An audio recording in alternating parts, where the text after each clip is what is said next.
Mēs visi vēlamies saņemt Dieva žēlastību, ko mēs varam saņemt mīlestībā un ticībā. Ticība ir cerēt uz Dievu, jo ticībā neviens bez Dieva ziņas mums neko nevar izdarīt.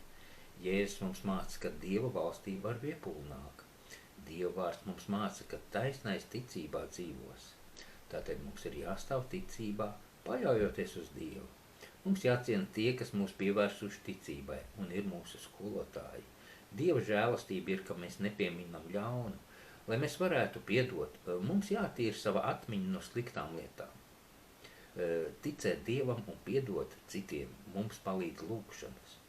Kad mēs atsakāmies piedot, mēs atsakāmies no Jēzu, kurš piedod tiem, kas seko viņu. Un Jēzus asins attīra mūsu atmiņu priekš labām domām un labām lietām.